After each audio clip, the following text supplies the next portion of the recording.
So right now we have the cards dealt. We have the low red deck, the high red deck. Then we have the opponent's 16 cards, and we have my 16 cards.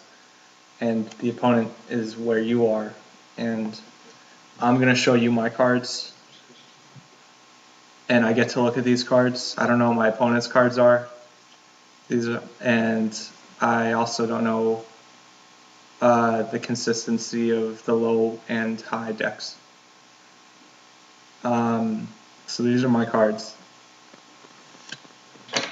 I get to choose which card I want to play now, and my opponent does the same. They look through their decks, and you, after I explain the rules further, you will understand why you will play certain cards in certain situations. My first card I'll play, it'll just, I'm actually not just going to play a card just to show you what it means. So I'm going to play a 5 of spades, and the opponent, I'm just going to pick the top of the deck. It will be a 4 of spades.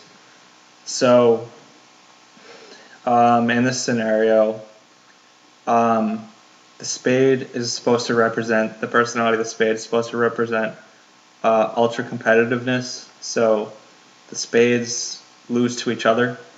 So in this case, no matter what the number on the card is, both spades are removed.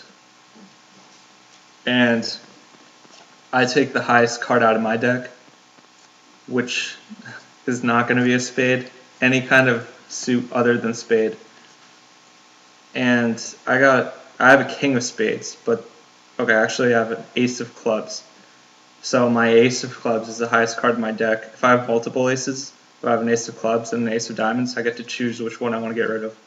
I have an ace of clubs, I will remove that card. My opponent will do the same. They'll remove their highest card, just depending on which suit they want, as long as it's not a spade. After that, the purpose of the spade was to try and disadvantage the spades.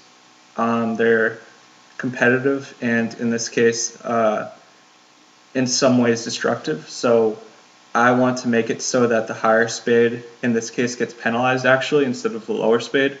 So the lower spade gets to pick from the higher red card deck, either diamonds or hearts, and the opponent will receive my highest red card deck from my red cards, and that will be my jack.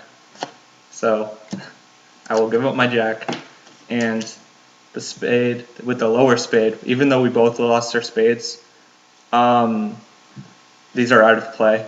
My opponent will give me their best black card, a spade or club. So whatever the opponent has, this is the opponent's deck right now, which I never get to see, but the opponent looks through their own deck, finds their best black card, and gives that black card to me, and I give them my best red card.